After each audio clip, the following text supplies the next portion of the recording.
Allez sur Thibaut Paki Pro, je reçois un invité qui m'est cher, évidemment. Dans mon parcours, ça a été quelqu'un de très important pour moi. Et on va l'inviter tout de suite. Il est là, Georges Eddy. Comment ça va, Georges? Super, bonjour à toutes et à tous. Bon, Georges, on a une histoire assez particulière tous les deux, puisque j'étais jeune. Tu étais une personnalité très importante sur Canal+. C'était dans les années 2010 où j'étais stagiaire là-bas. Et c'est vrai que tu m'as accueilli à bras ouverts là-bas avec toute l'équipe, David Cosette, Clément Cotentin, Joris Sabi, etc.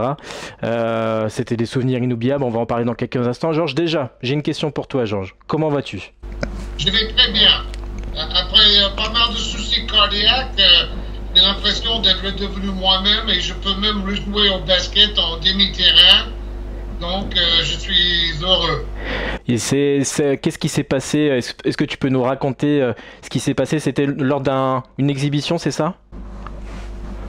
En fait, en 2021, la veille de l'Eurobasket à Strasbourg, je me suis rendu compte que j'avais eu une crise cardiaque les jours précédents. Et donc là, c'était un choc parce que je jouais au basket avec des gamins de 20 ans à l'époque, à fond la caisse, et je croyais que j'étais incassable. Mais on a découvert que j'avais beaucoup de blocages dans mes artères à cause d'une mauvaise alimentation, notamment à l'américaine pendant ma jeunesse. Donc là, j'ai dû subir ce qu'ils appellent des stents. Donc j'ai eu 5 stents pour ouvrir les artères qui étaient bloquées. Et j'ai mis des mois avant de redevenir moi-même, beaucoup de rééducation. Donc là, c'était la première étape en 2021. Pendant 2 ans, ça allait de mieux en mieux. Je me retrouve sur un terrain à côté de chez moi dans les Yvelines à Château. Un arrêt cardiaque et un jeune que je connaissais depuis longtemps m'a fait un massage cardiaque pendant 14 minutes, ce qui m'a sauvé la vie et qui m'a surtout évité des graves séquelles. Parce que normalement, après un arrêt cardiaque, 8 fois sur 10, vous êtes mort. Et pour les 20% survivants, 8 sur 10 ont des séquelles graves. C'est pas mon cas, j'ai eu beaucoup de chance. Et donc, après ça, je me suis remis ces dernières années à faire attention à ce que je mange et à être un peu maintenant le porte-parole pour les gestes qui sauvent, parce que c'est un massage cardiaque qui m'a sauvé la vie. Est-ce qu'on peut citer le nom de ton sauveur? C'est très important. Maxime Long. Voilà. Il joue actuellement au régional à Château. Ok. C'est un gamin, pendant environ 10 à 12 ans, on jouait ensemble sur les playgrounds avec lui et ses amis. Et ça tombait bien que le jour où j'ai eu cet arrêt cardiaque, parce que c'était le blackout total, hein. Là, j'ai été mort pendant 5 minutes. Hein. Et donc, normalement, on ne revient pas de ces trucs-là. Et le CMU l'a convaincu de faire un massage cardiaque. Il avait quelques notions, pas plus. Et le fait de masser le cardiaque, même si c'est mal fait, c'est mieux que rien. Et ça m'a permis d'avoir suffisamment de circulation en attendant les pompiers qui m'ont mis un défibrillateur, qui m'ont choqué le cœur pour me faire revenir. Maintenant, j'ai un défibrillateur et un pacemaker implanté dans la poitrine. Et si ça arrive une nouvelle fois, ça devrait se déclencher automatiquement pour relancer mon cœur. T'es bien suivi, t'es bien accompagné. Tu peux aussi citer le corps médical. Changement radical, des habitudes de vie, moins d'alcool, beaucoup moins de sucre. Il faut être très vigilant. Eh oui. Mais maintenant, je me sens vraiment très très bien. Donc, pour vous que ça dure. Maintenant, j'ai 7 stents. Donc, je suis le record de France, apparemment, c'est l'ancien médecin de l'équipe de France, Philippe Ristou, qui est un catovien lui aussi, un médecin qui pratique encore à 83 ans. Et lui, apparemment, il a 18 stents. Okay. Il est le recordman de France. Et il retravaille à 83 ans. Donc ça me donne espoir d'avoir encore des belles années devant moi. Bon voilà, en tout cas on voit aussi que tu restes adroit hein, sur tes playgrounds de Château. Voilà, tu continues à marquer des paniers quand même. Oui, on fait un tournoi annuel sur le playground l'île des impressionnistes sur le bord de Seine à Château. Et dans le dernier tournoi, il y a quelques semaines, j'ai gagné le concours à 3 points avec 11 réussis sur 15. Et le deuxième était à 9 sur 15, donc c'était déjà un bon niveau. Et moi, j'avais pas fait 11 sur 15 à 3 points dans une compétition officielle depuis au moins 25 ans. Ouais, mais ça se perd pas, Georges. Ça se perd pas. Ouais, apparemment, on a fait 250 000 vues sur Bah oui. Instagram et 150 000 sur... Mais oui. C'était nos records à tous les niveaux. Ça se perd pas, ça se perd pas. On voit que tu gardes l'enthousiasme après cet épisode de vie. Voilà, le basket, évidemment, ça reste très suivi pour... Ça te manque un petit peu justement de ne pas être sur le terrain, là, un petit peu de... Je sais que tu commentes, tu fais notamment les animations dans les salles de Paris, notamment. Voilà, ça te manque pas un peu le commentaire? En fait, je commente toujours pour Canal+ en Afrique. Oui. Donc, depuis 2015, je commente pour 8 millions d'abonnés dans 25 pays africains. Donc, c'est un magazine d'1h30 tous les vendredis. Et, Okay. Le direct, le même que beIN Sport le dimanche soir à 21h pendant 3 heures. Donc, c'est comme ça que je remplis ma semaine pour mériter mon salaire à Canal+. Ok. Donc, ça, c'est Canal+ Afrique et je suis très heureux d'être là-bas. Et je continue encore cette saison. Bon, j'ai 69 ans, donc tous les ans, je m'approche de la retraite, évidemment. Mais je commente encore avec beaucoup de plaisir. Et j'ai une super équipe autour de moi, des bons consultants, des bons journalistes. Malheureusement, Canal+ France ne diffuse plus de basket, sauf les 2 matchs de Wembanyama à Bercy, où on a battu le record d'audience pour un match NBA dans l'histoire de la télévision française récemment. Donc ça, c'était chouette. Mais bon, il n'y a pas de basket sur Canal+ France, grosso modo. Donc heureusement, j'ai pu bifurquer vers Canal+ Afrique pour continuer. Et puis j'ai plein d'activités, mon association Playground Time pour rénover, construire des playgrounds partout en France, le playground de Château, nos événements, nos tournois. Et j'ai une académie dans mon club au Désiné, je suis dirigeant. Ok. Dans l'USB Guinée, en banlieue parisienne. Ouais, tu t'ennuies pas, quoi. 4 ans quand j'ai fait. Hein? Tu t'ennuies pas. T'as sacré un plan du temps. Justement, j'ai la chance d'avoir. D'ailleurs, juste après cette interview, je vais entraîner des jeunes du club. J'ai une académie. Donc, j'ai les meilleurs jeunes du club qui viennent tous les mercredis travailler techniquement. Et ça suffit pour mon bonheur. On va terminer là-dessus, justement, genre je sais que tu es très occupé. Bon, la NBA va reprendre très bientôt, on a beaucoup d'excitation évidemment, il y aura beaucoup d'attentes. On sait que c'est sans doute une année très particulière déjà, bon, avec le retour, avec beaucoup de Français évidemment, mais ça sera sans doute la dernière, sans doute, peut-être, on ne sait pas encore, hein, c'est peut-être la dernière saison de LeBron James. Est-ce que c'est justement finalement cette saison-là qui peut marquer la fin d'une ère en fait, clairement? Oui, c'est évident que LeBron James, Stephen Curry et Kevin Durant ont marqué cette époque. Et tous les trois sont beaucoup plus près de la retraite que de continuer. Même si c'est vrai que maintenant, les grands joueurs arrivent à jouer jusqu'à 40 ans et que ça va arriver de plus en plus souvent.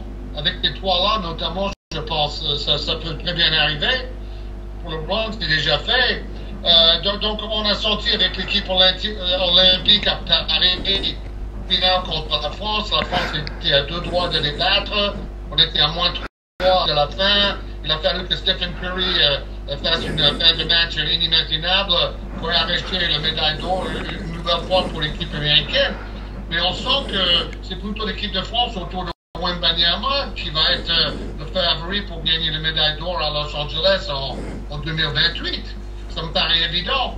Et la nouvelle génération américaine, John Morant, Anthony Edwards, il y a beaucoup de talent, mais cette génération-là n'a pas encore fait ses preuves par rapport à gagner des titres, par rapport à amener une équipe pendant des années à la victoire en permanence, comme les autres ont fait pendant 20 ans.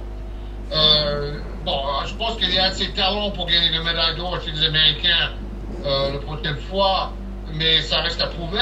Et les autres pays, la Slovénie avec Doncic, l'Allemagne, la Serbie, l'Australie, il y a tellement d'équipes depuis la Dream Team de 92. Oui. Tous les pays du monde ont progressé énormément et ça rend ce tournoi incroyablement compétitif à chaque fois. Et d'ailleurs, c'est pareil pour la Coupe du Monde, oui. Eurobasket. Donc, tous les pays, grâce un peu à cette Dream Team qui a lancé le basket sur un plan mondial autour de Jordan et compagnie, et maintenant, on récolte les fruits et on voit que le basket est très fort partout, et tant mieux. Oui, puis maintenant, les MVP NBA, ce sont beaucoup de joueurs européens maintenant, entre Antetokounmpo, Jokic, Doncic, peut-être Wembanyama, on l'espère. Voilà, l'Europe domine. Oui, c'est ça. Au niveau des tout meilleurs joueurs, oui, pour le moment. Peut-être au niveau du nombre, il y a encore plus de joueurs américains de très haut niveau. Mais c'est vrai que quand on cite les joueurs que tu as cités, ce sont des MVP, c'est la crème de la crème actuelle. Et c'est fantastique de rendre la NBA plus intéressant, plus international. Je voudrais que le jeu soit un peu plus varié parce qu'on est tombé un peu dans une sorte de reprise du tir à 3 points dans les coins à l'ultra. C'est devenu un peu stéréotypé. Mais bon, on peut dire que Denver avec Jokic, c'est encore du old school. Ça tourne autour du niveau essentiellement qui est super génial. J'aimerais un peu plus de variété, de diversité dans les différents styles de jeu. Et c'est ce qu'on trouve plutôt en Euroleague par exemple. Et ça me plaît beaucoup. Bientôt un NBA Europe. Mais oui, c'est ce que j'allais te demander. Ça peut faire le pont entre ces différents baskets. D'ailleurs, je pense que le plus intelligent, ça serait de réunir la FIBA et la NBA autour d'une table. Ça fait des années, c'est ça. Ensemble, en réunissant les atouts de toutes ces instances, plutôt que de se battre comme on fait depuis 25 ans. Ça serait beaucoup plus intelligent et on aurait un produit magnifique. Là, on aurait la possibilité en plus d'avoir une franchise parisienne, de ce qu'on comprend. Voire deux franchises parisiennes.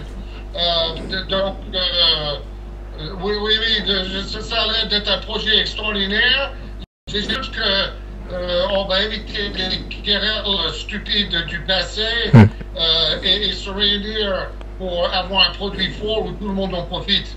Bon, en tout cas, voilà, il y aura plein de sujets encore cette année au niveau basket. Georges, on aura l'occasion d'en échanger évidemment prochainement. Je te souhaite une excellente santé à toi. Merci d'avoir été mon invité. Je sais que maintenant tu es pris, donc je vais te laisser vaquer à tes nombreuses occupations, Georges. Mais en tout cas, ça a été un vrai plaisir. On aura l'occasion, on fera un petit point peut-être à mi-saison de la NBA, voir un peu ce que tu en penses, un peu, parce qu'il y aura plein d'enjeux. Le retour de Wemby, évidemment, ça c'est vraiment la grosse actualité de cette rentrée. En plus, on le voit, il est en pleine forme. Franchement, Wemby, là, on le voit, il est en mission, là. C'est ça, et il est mieux entouré que ces dernières saisons. Voilà. Il y a des talents autour de lui, Dylan Harper, Darren Fox, Stephen Cassell. Mais maintenant, on ne peut pas dire que Wemby est tout seul face au reste du monde. Il a une équipe forte autour. C'est très jeune, mais j'attends une place en playoff pour les Spurs de cette saison. Ouais, en tout cas, on va suivre ça. On suivra bien sûr l'épisode, peut-être le farewell de LeBron James, peut-être la tournée d'adieu de LeBron James. On verra si c'est le cas ou pas, parce qu'on ne sait jamais. Hein. Moi, je mise encore une pièce sur LeBron James à Los Angeles. Voilà, je le vois encore comme ça, moi. Oui, bah, pour moi, ça serait plus logique qu'il finisse sa carrière aux Lakers. Bien sûr. Il a gagné son titre, mais il a un énorme ego. Et il peut tenter d'aller à Dallas et former une équipe qui peut gagner le titre tout de suite. Ok. Los Angeles, lui, Doncic, c'est bien, mais c'est tellement fort à l'ouest, avec Oklahoma City, Denver, et beaucoup d'équipes comme San Antonio qui sont renforcées. Peut-être les Lakers auraient un peu de mal. Donc, je ne serais pas surpris que LeBron fasse une dernière saison dans une équipe déjà forte pour essayer d'aller chercher un 5e titre. Ouais, ça serait pas étonnant, effectivement. On est plus à ça près, j'ai envie de dire, avec lui. Bon, en tout cas, il a quand même réalisé une carrière. Quand on l'a vu arriver en 2023, on avait beaucoup d'espoir sur lui, et quand on le voit plus de 22 ans plus tard, on voit le chemin parcouru quand même par le God, par le King. C'est le King de la longévité. C'est ça. C'est le champion absolu, tout sport confondu, de la longévité, sans problème.